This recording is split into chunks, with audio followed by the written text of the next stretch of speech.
quiero presentar a nuestro invitado para hablar de un tema que a mí me atrae por sus implicancias económicas, políticas, sociales, geopolíticas también. Estoy hablando de la hidrovía, y para ello vamos a contar hoy con la presencia en nuestro programa de Germán Mangione, que es un periodista de la ciudad de San Lorenzo, vecina a Rosario, es columnista en televisión regional, trabaja en la Cámara de Diputados de la provincia de Santa Fe, es asesor del diputado Carlos de Frade y es director en el Observatorio de Actividad de los Capitales Chinos en América Latina.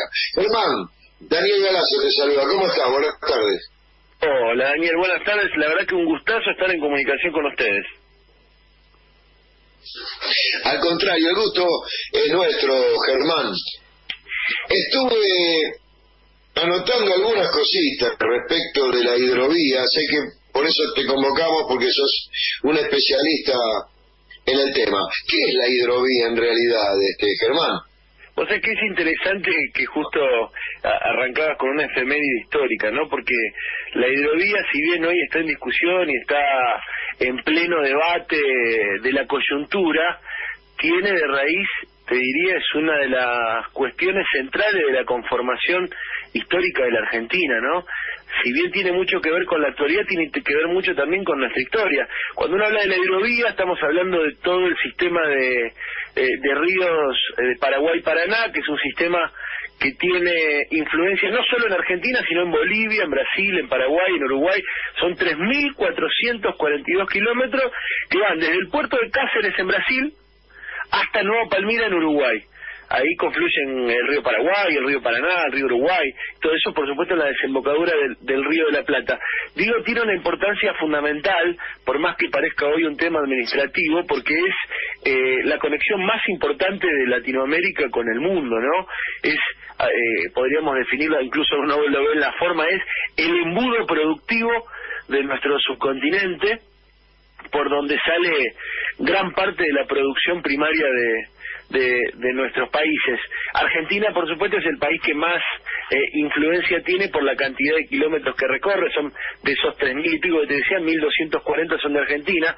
Pero te decía lo histórico, porque hoy se está discutiendo, hoy se está poniendo en los titulares a partir de que se tiene que reconcesionar. De hecho vencía la concesión del dragado y el mantenimiento de esa hidrovía este año por la pandemia, y te diría, más que por la pandemia, que vino como una gran excusa, por la falta de acuerdo y de algunas cuestiones técnicas, se prorrogó, o se espera que se termine prorrogando un año y siga en manos de la empresa belga Jan de Nul, que es la que hoy tiene la concesión, pero es la misma hidrovía y tiene las mismas discusiones de hace cientos de años. Dentro de poquito, y lo tenemos fresco porque acá lo tenemos cerquita, dentro de poquito se cumple el 20 de noviembre, ¿no? El Día de la Soberanía Argentina. El Día de la Soberanía Argentina tiene que ver centralmente con esta hidrovía y tiene que ver centralmente con las mismas discusiones que tenemos hoy.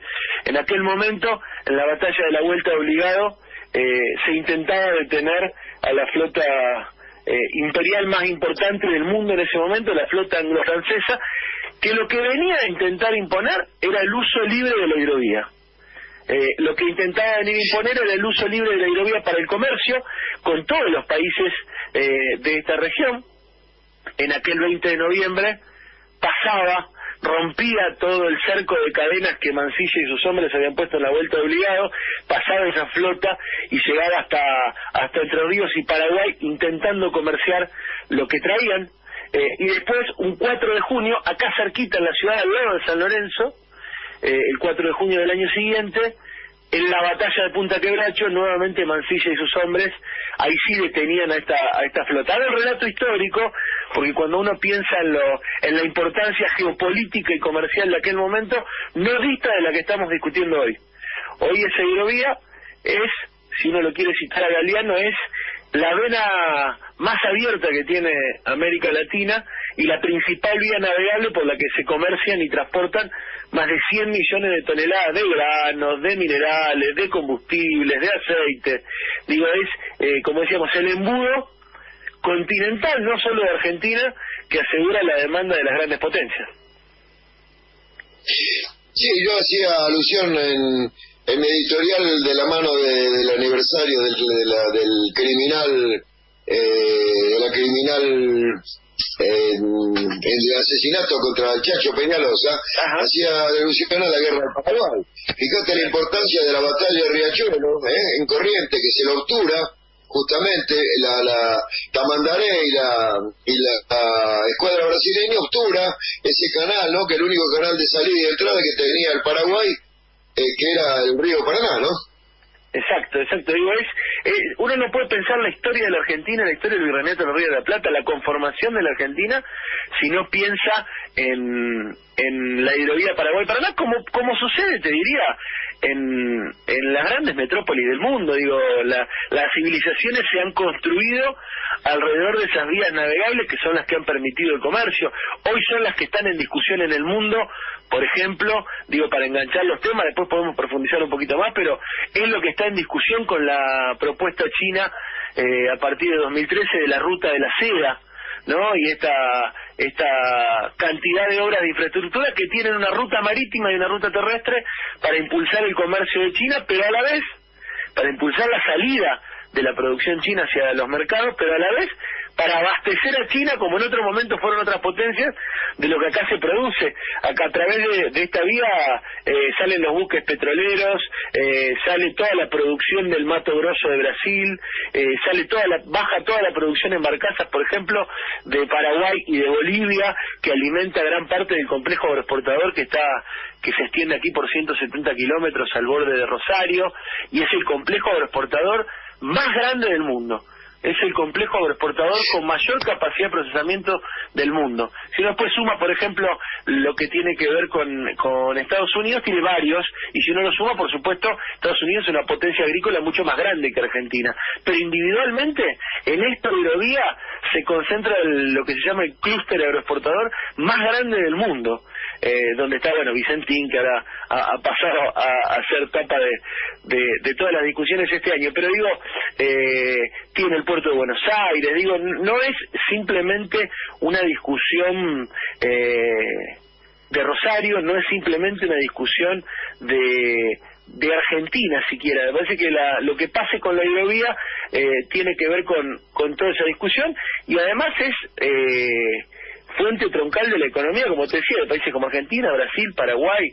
Me parece que pasa por ahí, y a veces, como suele suceder con los temas estratégicos, con los temas profundos de la Argentina, se da en discusiones que están de espaldas al pueblo, ¿no? De espaldas a la gente. No es un debate que esté puesto sobre la mesa, ni que mucho menos participen el conjunto de la grandes mayoría de la Argentina, aunque sea esos debates que después moldean la producción, moldean la economía argentina durante años. Vos pensás que simplemente si uno se acota al complejo agroexportador, este año 2020, el complejo agroexportador fue el responsable del ingreso de 2 de cada 5 dólares que entraron a la Argentina. Digo, en un país con un estrangulamiento externo como el nuestro, con la necesidad de dólares y con el debate de lo que implica la falta de dólares, imagínate el poder que tiene esa hidrovía y los grupos monopolios concentrados que hoy la controlan. No son más de 10 empresas las que controlan la agroexportación en la Argentina, que están ubicadas aquí en la hidrovía. Y en un punto, no solo son dueñas de la comercialización y el comercio exterior, sino que más importante que eso, y es lo que se va poniendo de manifiesto, son dueñas también del valor de nuestra moneda. Digo, el valor del peso depende de qué ingrese o qué no ingrese de dólares. Ahora estamos en el medio de una gran presión devaluatoria de todo este sector. Todo eso está en debate cuando uno debate la hidrovía. No es solamente, bueno, ¿qué vamos a hacer con esa cuestión? Así es, pero para ponerlo cuantitativamente, Dale. según números del compañero del Frade, quería expresar para que se tenga la idea. Vos hablas del complejo agroexportador y estas empresas que operan allí. Me voy a referir a una de ellas que vendió por 30.000 millones de dólares, lo cual implicó un ingreso de 83 millones de dólares por 30.000 millones de pesos, quiero decir, lo que implicó 83 millones por día, 3.500.000 pesos por hora y 58.000 pesos por segundo, para tener una magnitud de lo que estamos hablando en facturación, ¿no? Es increíble, es increíble. Vos pensás que el complejo agroexportador argentino, que está casi concentrado acá, digo, después hay algunos, tenés Bahía Blanca, tenés Quequén, donde terminan de cargar parte de esos buques, porque el calado no da para los buques más grandes, aquí en la hidrovía todavía, pero digo, de acá sale gran parte de la producción, una producción que además no se ha detenido un segundo durante la pandemia.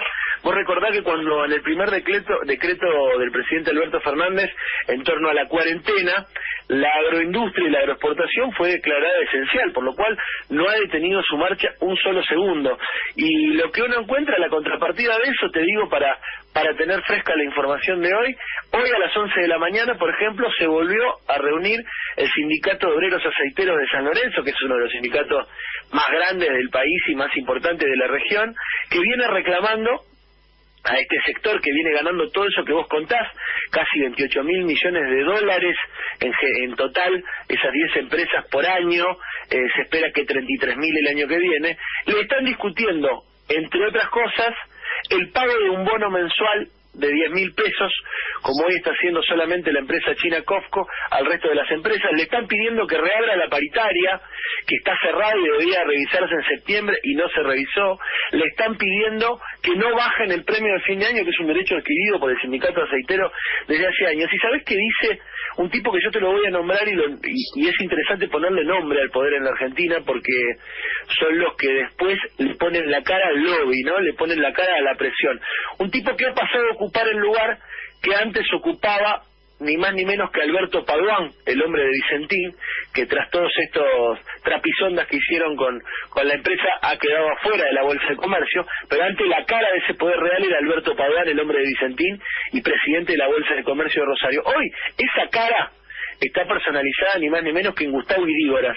Gustavo Idígoras lo escucharán nombrar mucho últimamente, porque además de ser quien preside la Cámara de Industrias Aceiteras de la Argentina y la Cámara de Exportadores de Cereales, es el hombre que está al frente, junto con Miguel de la Bolsa de Cereales de Buenos Aires, del Consejo Agroindustrial Argentino, que es este consejo que se ha paseado por todos los ministerios en la Argentina, planteando que la única salida para la crisis argentina es más modelo productivo agroexportador, más monocultivo, más modelo como el que tenemos hasta ahora. Este hombre, Gustavo Idígoras, hoy, cuando los gremios ya después de 12 reuniones de discusión en donde la empresa dice no, simplemente dice que no, y se pasa un cuarto intermedio y se pasa otro cuarto intermedio, 12 reuniones van con la de esta mañana, con la que terminó hoy al mediodía, y ante la preocupación de los trabajadores y el planteo de la necesidad de avanzar en alguna medida, Gustavo Idígoras dijo: toda medida de fuerza contra los puertos es hoy una acción contra el país.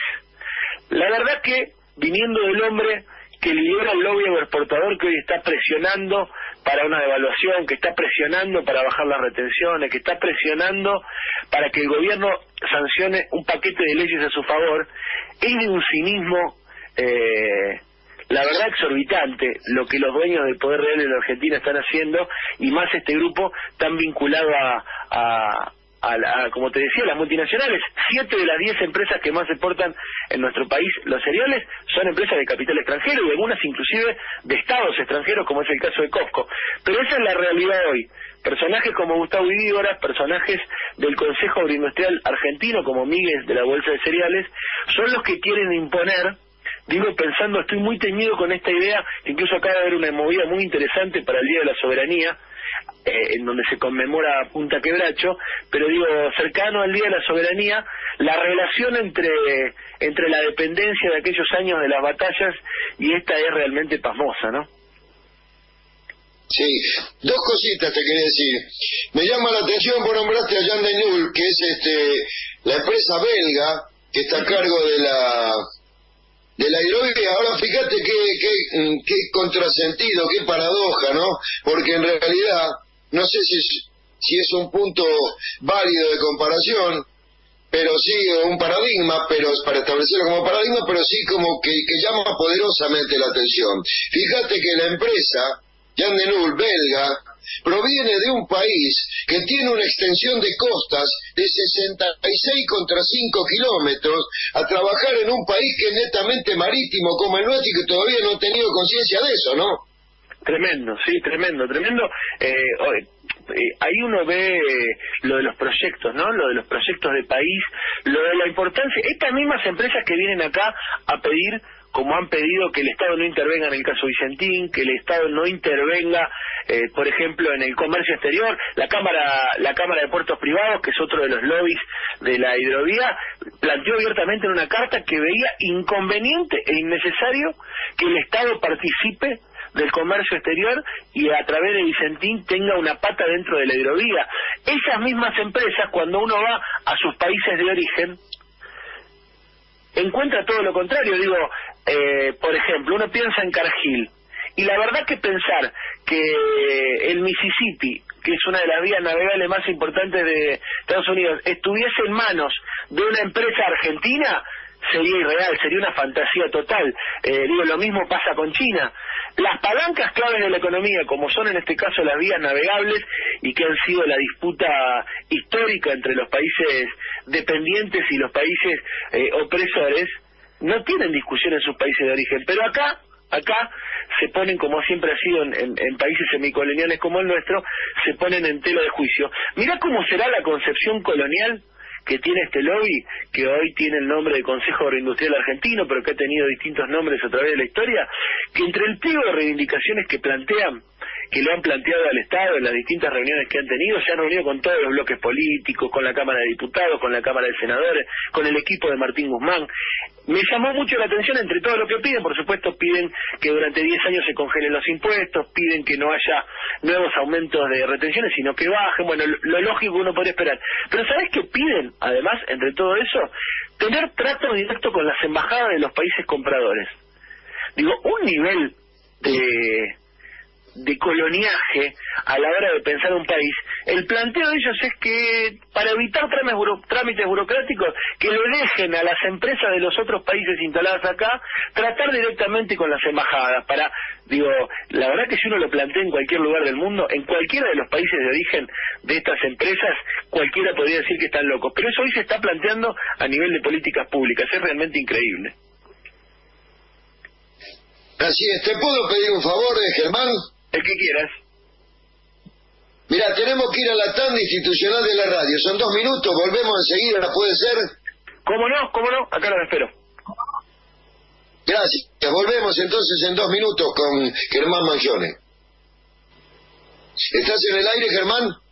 Estoy. Germán. Sí, estoy acá. ¿Me escuchás? Sí, te escucho. Bien. Volvemos con Germán Mangione. Estamos por AM740, Radio Rebelde, Yo Nací en este País, un espacio en donde pretendemos que la memoria no descanse, para tratar un tema clave, geopolíticamente hablando, económicamente hablando, y soberanamente hablando, como es el tema de la hidrovía.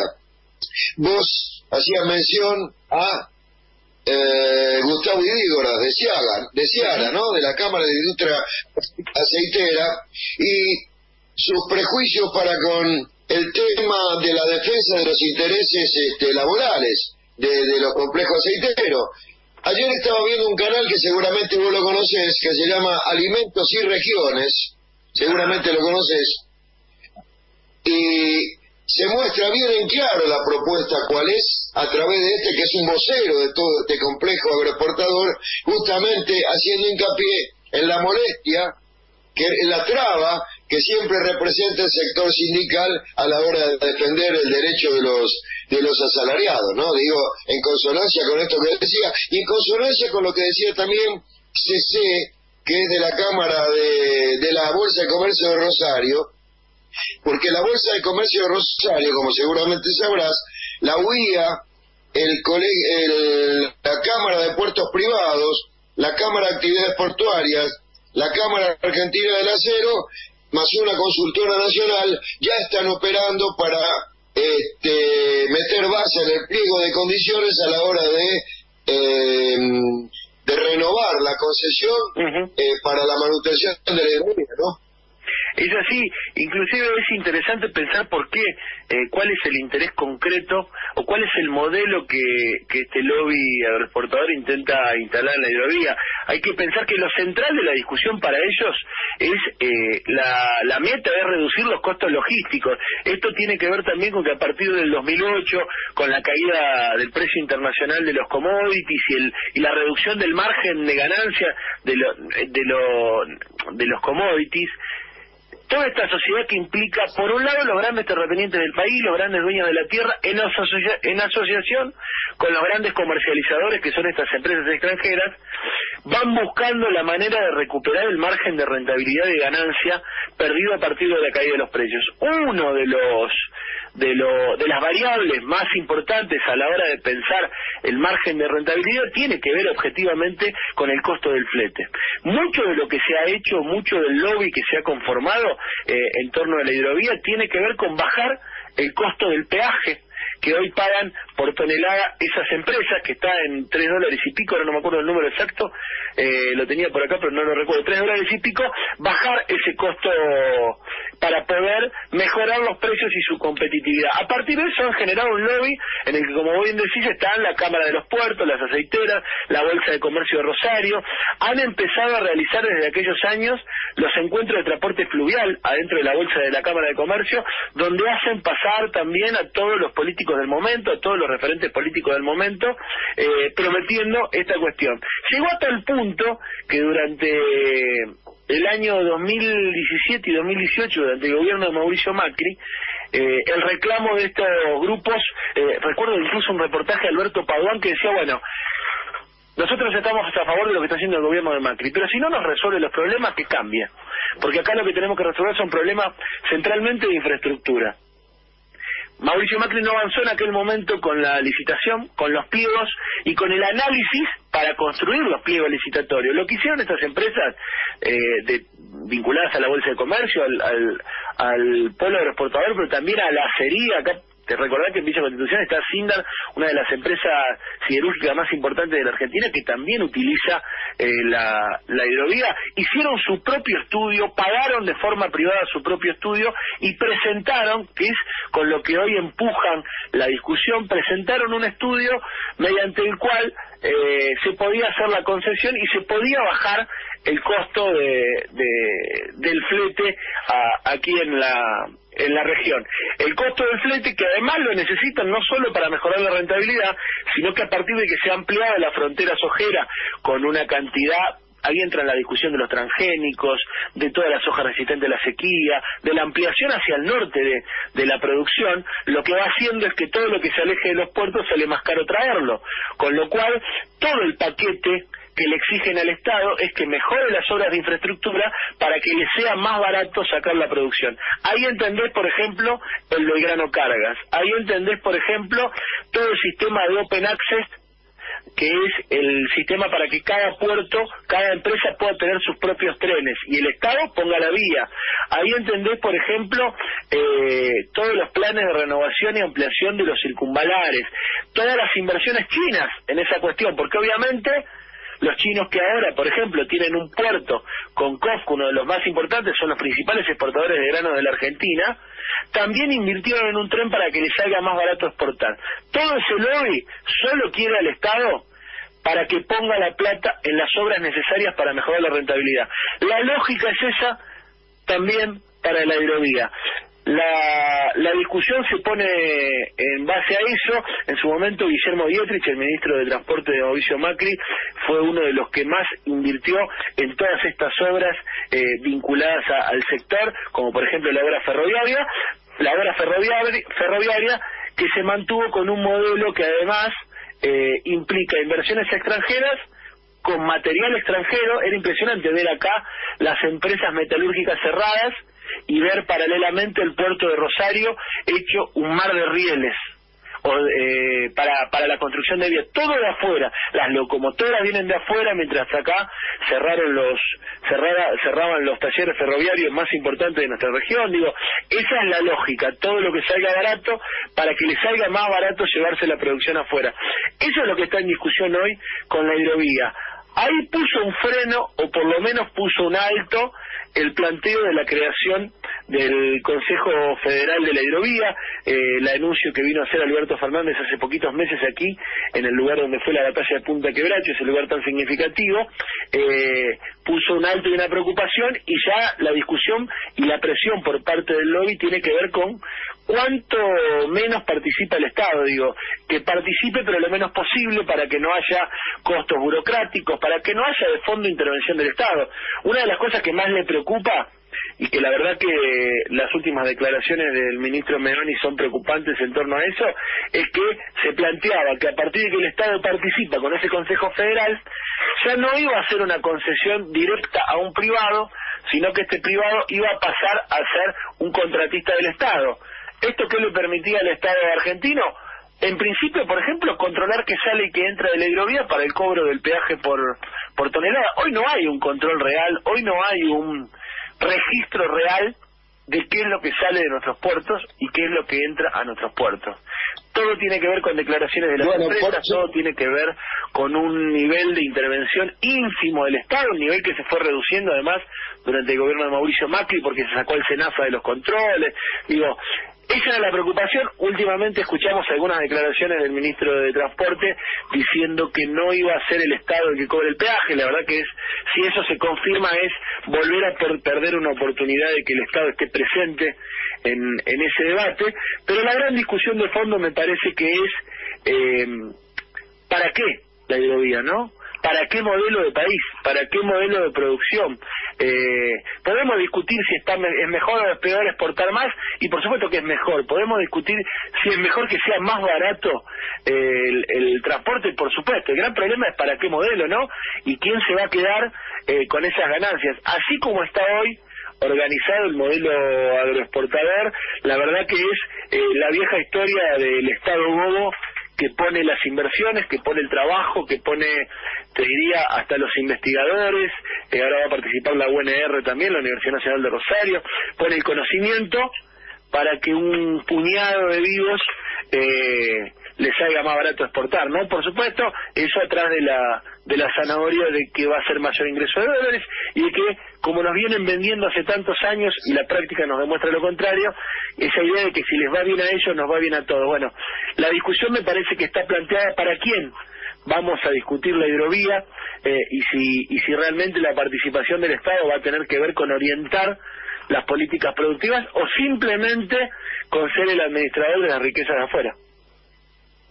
Sí, tres cositas, Germán. En primer lugar, los antecedentes con que cuentan estas empresas de comercializadoras, ¿no?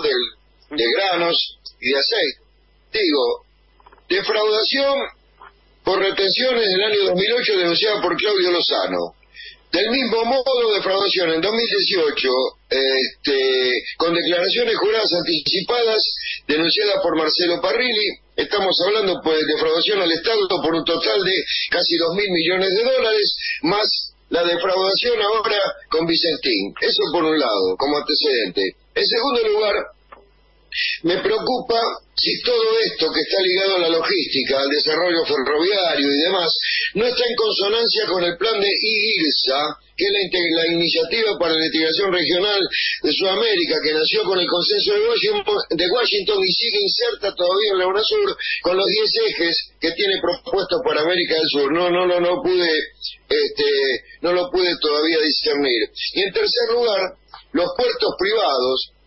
También, corregime si no estoy diciendo las cosas como son, aparte de detentar el comercio exterior de granos y aceites, también usufructúa todas las actividades derivadas de un puerto que se prestan a quienes allí amarran, ¿no? Sí, efectivamente, digo, con lo primero que decís me parece que la cuestión es así, que incluso el caso de Vicentín sirvió, y por eso aterró al sector y al lobby agroexportador, porque sirvió de espejo para que el Estado ponga por primera vez, te diría en 20, 30 años, la lupa sobre el sector, y lo que aparece, viste, como esas infecciones donde vos apretás un poquito y lo que sale es podredumbre por todos lados. Me parece que lo de Vicentín no se puede pensar como una operatoria simplemente de un grupo aislado, sino que es un espejo del manejo que hace todo el sector, que no ha tenido controles estatales, por lo cual esto que decís vos, la subfacturación, la triangulación, la compra, por ejemplo, Paraguay aprovechando los programas temporales de importación y después declarar distinto. Lo que están haciendo en este momento, el sector agroexportador, que ha declarado en septiembre importaciones por 400% más que el año pasado, y que a la vez ha hecho una cantidad de declaraciones juradas de venta anticipada de cereales por un 70%, pero cuando vos vas a los números de qué liquidaron 5% menos que el mes anterior, con lo cual hicieron las declaraciones, se estoquearon de la soja, y cuando vuelva a ser en enero el régimen de retenciones como era antes de la bajada escalonada, van a ser los productores los que paguen la soja cara, mientras los que vendan la soja más barata, mientras estos grupos ya declararon la soja más cara para hacer una diferencia. ¿Qué es lo que se denunció en 2008? ¿Qué es lo que se denunció en 2018? ¿Y qué es lo que están haciendo en este momento? Y a la vez presionando al gobierno, no liquidando dólares, con lo cual, digo, toda esa operatoria ya está más que clara, todo ese andamiaje está más que claro en la Argentina, de un grupo que a la vez, de una serie de empresas que al no tener ningún control, uno podría decir hacen lo que quieren, o tener muy pocos controles, vamos a ponerlo así, para que no se ofenda a ningún empresario de la región. Por otro lado, la segunda pregunta me decías...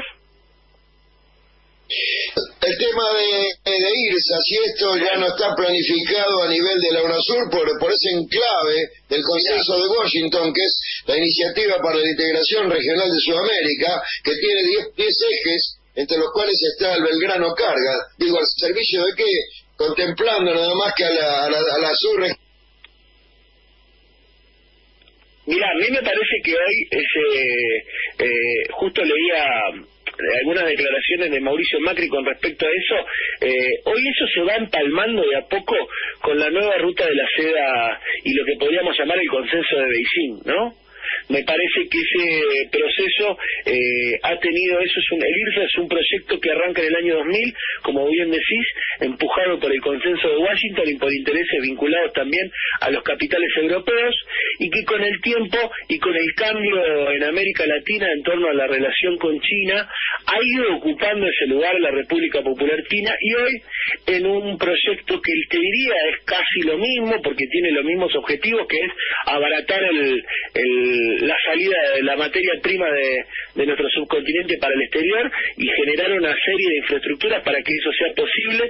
La ruta de la seda que propone China, este megaproyecto impulsado por Xi Jinping desde el 2013, tiene, te diría, casi calcadas intenciones y va empalmando, por ejemplo, el túnel binacional de Agua Negra, por ejemplo, el Belgrano Cargas, por ejemplo, la reconcesión de la hidrovía, toda esa serie de obras que tienen como centro Brasil, y que también tienen un lugar importante en la producción argentina, hoy se van combinando con esta iniciativa hacia la que Argentina avanza a paso redoblado.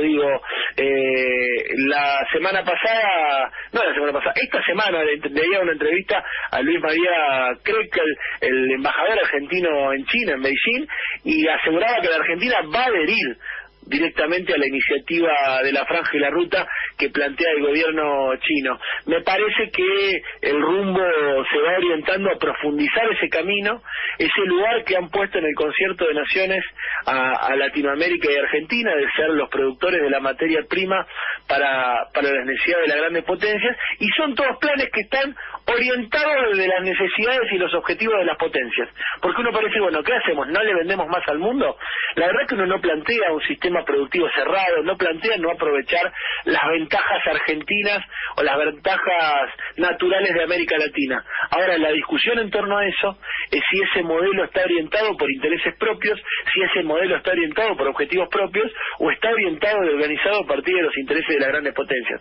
Tanto en el IRSA como en el caso de la ruta de la seda de China, lo que queda claro es que la orientación está dada por las necesidades de las potencias, y que inclusive lo que se puede generar a partir de esos negocios no termina ni siquiera destinado al país o destinado a fomentar otro modelo productivo industrial, diversificado, sino que termina engrosando los bolsillos de los grandes propietarios de la tierra, de los grandes exportadores agroindustriales, del gran empresariado, que lejos está de pensar un país donde nos incluya todo. Digo, esa es la preocupación en torno a esta serie de planes que avanzan, te diría silenciosamente, pero a paso redoblado en nuestra región. Sí, es cierto.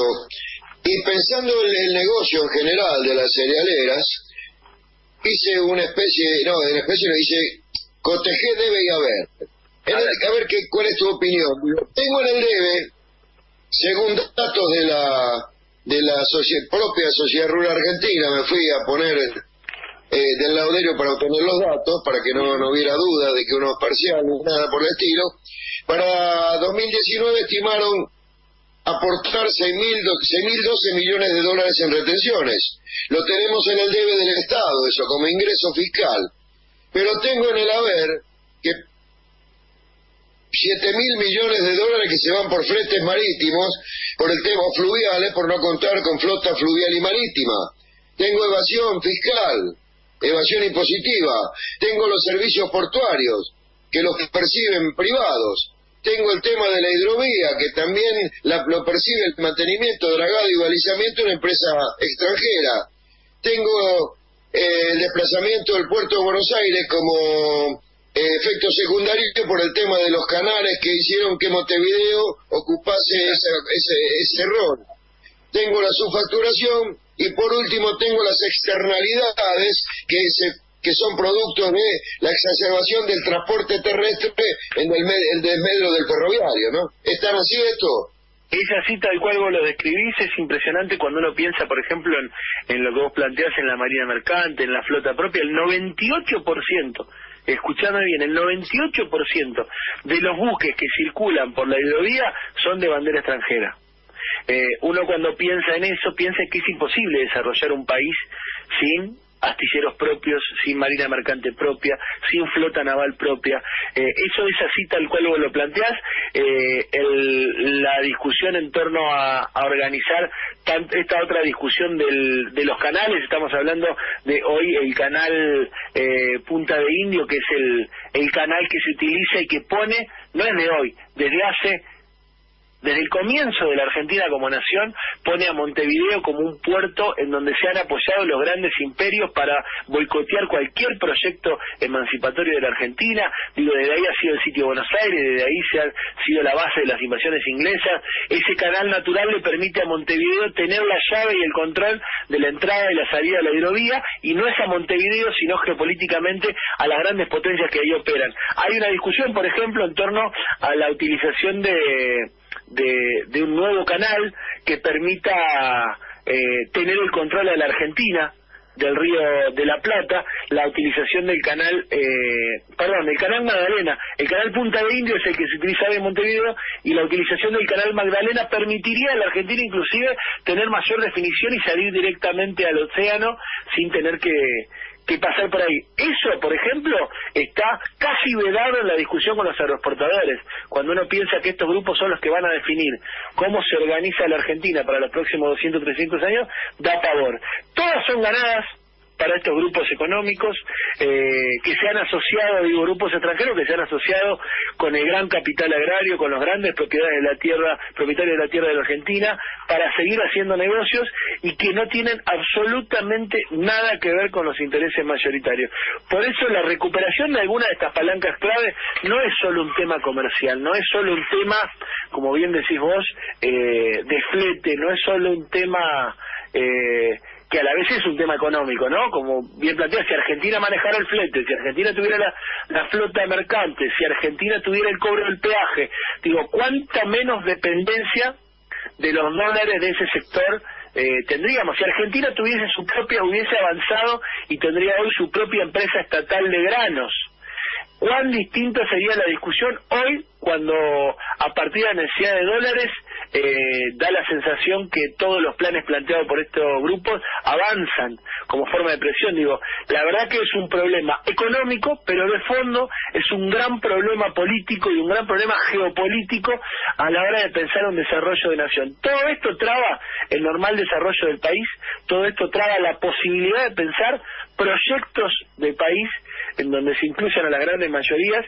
Por eso no es una discusión de especialistas, no es una discusión de entendidos del comercio exterior, no es una discusión de aquellos que conocen el mercado de granos, tiene que ser una discusión amplia y de participación popular, porque va a definir y está definiendo, como te decía, a espaldas de todos lo que la Argentina puede o no puede hacer. Y es interesante pensar también, hay que ver en esto de, yo te decía, la ruta de la seda, el acercamiento nuevamente, que nunca se cortó con el gobierno de Mauricio Macri, hubo una continuidad en el acercamiento a los intereses chinos.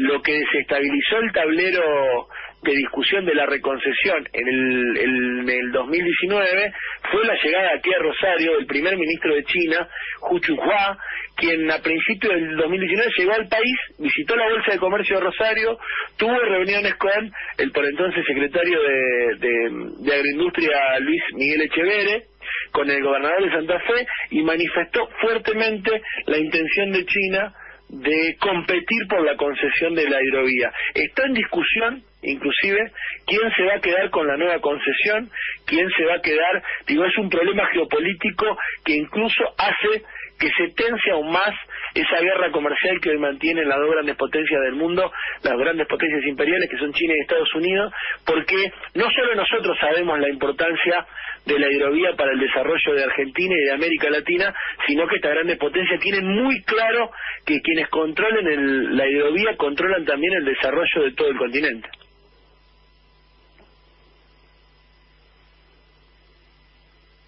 Y yo quisiera seguir hablando contigo toda la tarde, se me termina el programa y quisiera seguir hablando contigo toda la tarde por estos temas, que también a mí me apasionan.